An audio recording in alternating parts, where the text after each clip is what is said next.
Baiklah ya ikhwan, di depan saya di sana ditulis usut tuntas tragedi pembantaian KM 50. Jadi kita berharap dengan doanya warga Madura semua, insya Allah saudara, kasus KM 50 akan kita usut terus, akan kita kejar terus agar para pembantainya mendapatkan hukuman yang setimpal. Betul?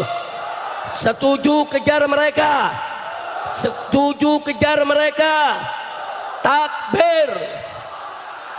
Yakinlah, enggak usah khawatir. Allah berfirman dalam Al-Qur'anul Karim, faqala ta'ala wala tahsabanallaha ghafilan amma ya'malud zalimun.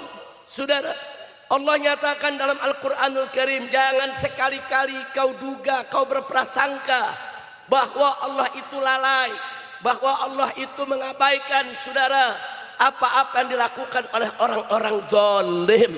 Enggak, mereka tidak akan pernah luput dari pembalasan Allah Subhanahu wa taala baik di dunia maupun di akhirat. Betul? Betul? Nah, jadi peristiwa KM 50 saudara adalah peristiwa pelanggaran HAM yang sangat luar biasa. Enggak boleh dibiarkan. Sekarang para pembantainya masih gentayangan. Para pembantainya masih berkeliaran. Kalau hari ini 6 laskar, kalau kemarin 6 laskar yang dibunuh, besok mereka bisa bunuh santri, bunuh anak siapa saja kalau mereka dibiarkan. Betul? Maka itu saya mau tanya, pembantai KM 50 biarkan atau kejar? Biarkan atau lawan? Takbir. Shallu ala nabi. Jadi saudara, pembantaian KM 50 ini bukan peristiwa biasa. Jadi memang di sana ada tangan-tangan aparat yang bekerja, yang terlibat. Nggak boleh kita biarkan saudara. Nah, jadi pada saat kejadian KM 50 tersebut, sebetulnya yang menjadi target adalah saya. Mereka mau kejar saya, hajar saya, habisi saya, saudara. Tapi sebagaimana kita tahu, uridu turidu walakinallah fa'alu lima yurid.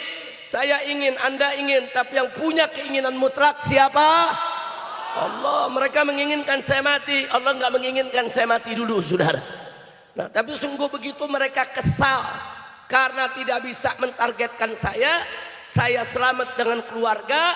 Ketika itu saya tidak sendiri, saudara. Ini para menantu saya, Habib Hanif ikut, saudara, Habib Alwi juga ikut. Saya punya menantu, saya punya cucu-cucu yang masih kecil-kecil, saudara. Ada dalam mobil. Ada dalam mobil, dan mereka semua, saudara, tahu bagaimana, saudara, perasaan mereka ketika itu, yang dikejar, yang diberondong, yang ingin dibunuh, saudara. Dan ini pelanggaran HAM berat. Ada perempuan, ada anak kecil di mobil kita, saudara. Mestinya kalau mereka membunuh saya yang gentleman. Betul? Betul? Tantang saja Habib Rizik, ayo kita perang. Kapan? Silakan tentukan tanggalnya, harinya, jamnya, tempatnya. Silakan. Kapan saja mereka membunuh saya, tetapkan waktunya, saudara. Takbir. Kita akan datang menghadapi mereka. Betul? Takbir. Ini enggak, yang mau diganggu perempuan, iye. Yang mau diganggu anak kecil, iye. Pengecut tidak? Ayo jawab orang Madura semua, pengecut tidak? Pengecut tidak? Apalagi orang Madura yang biasa carok, betul? Orang Madura gentleman, betul? Jantan-jantan, betul? Mau berkelahi 1 lawan 1, betul? Takbir. Ini enggak dijegat di tengah jalan, saudara, dengan banyak mobil, banyak aparat, dan mereka tidak pakai baju aparat saat itu, dan mereka tidak pakai mobil dinas saat itu, dan mereka tidak menunjukkan, saudara, tanda pengenal kalau mereka aparat. Siapa yang tahu kalau mereka aparat? Betul? Kami pikir mereka dibegal, mereka penjahat, ingin melukai kita, mencelakai kita. Tapi alhamdulillah, saudara, laskar yang di belakang, saudara, ada 2 mobil terus menghalangi mereka. Mereka sempat mendekat dengan mobil Habib Hanif, saudara. Mereka sempat mendekat dengan mobil Habib Hanif, tapi diusir dengan mobil laskar. Mereka coba mendekat ke mobil saya, diusir dengan mobil laskar, saudara. Akhirnya laskar yang di belakang menutup jalan sehingga mereka tidak bisa lagi ke depan, saudara. Akhirnya saya punya mobil Habib Hanif, mobil mantu-mantu saya yang lainnya, saudara, diminta oleh komandan laskar saat itu, Habib meluncur lebih dulu, biar kami yang di belakangnya untuk menjaga agar mereka tidak bisa mendekat. Kemudian kami meluncur lebih dulu semua. Jadi laskar-laskar ini pemberani tidak?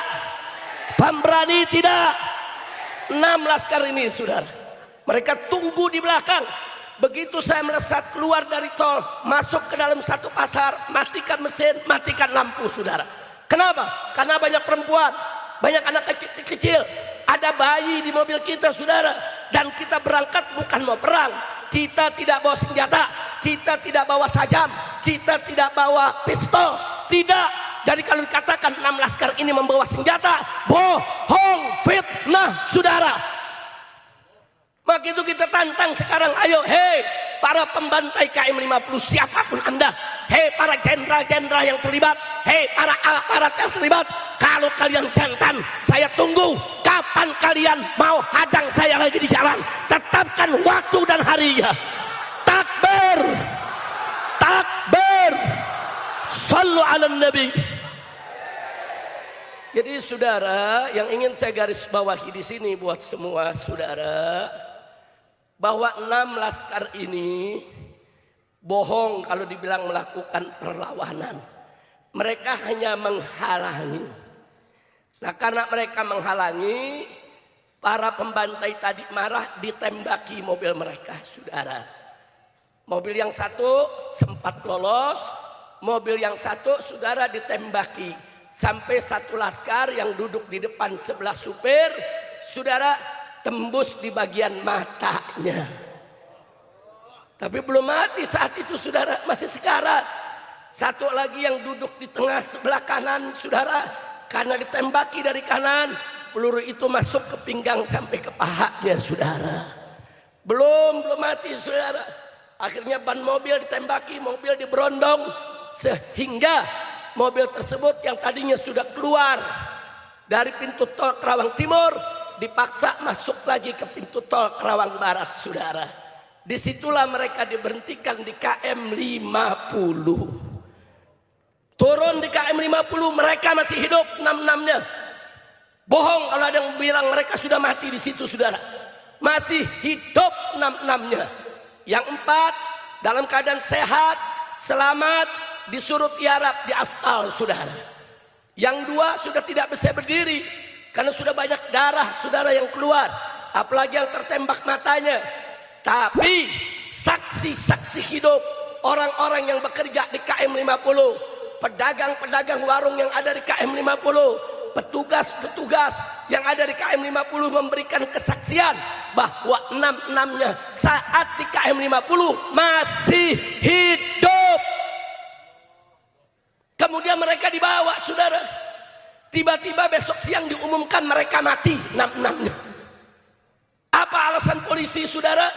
Yang 4 dimasukkan ke mobil tanpa diborgol, melakukan perlawanan, terpaksa ditembak 4-4-nya dalam mobil. Bohong. Kenapa bohong? Saat mereka ada dalam mobil, saudara, dan mereka dibawa, ada mobil petugas KM 50, mobil kerek, mobil derek yang mengikuti. Nggak ada tanda-tanda di mobil tembakan, nggak ada tanda-tanda mobil di depan pergumulan, saudara. Bohong.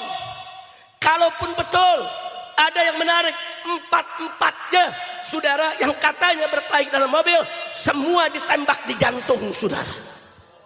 Dan semua ditembak di bagian paru, 2 peluru, semuanya dapat, saudara. Nggak sampai di situ, bahkan di bagian lubang peluru, saudara, ada kulit terbakar. Kalau ada kulit terbakar artinya apa? Ditembak jarak dekat, saudara, bukan dari jarak jauh. Orang kalau ditembak jarak dekat, ditempelkan ke kulit, pasti kulitnya ikut terbakar, saudara. Jadi ini eksekusi, bukan pergumulan. Itu bukti pertama. Bukti kedua, eksekusi. Yang 2 lagi sudah sekarat. Yang 1 matanya, saudara, matanya ini sudah kena peluru, saudara. Udah nggak bisa ngapa-ngapain. Sekarat. Ternyata yang sudah sekarat ditembak juga di jantung, saudara. Apa yang sekarat lagi melawan juga? Mana mungkin orang sekarat melakukan perlawanan? Dusta. Nah jadi yang dua juga sama, ditembak dekat saudara di jantungnya, dan satu lagi di paruhnya saudara.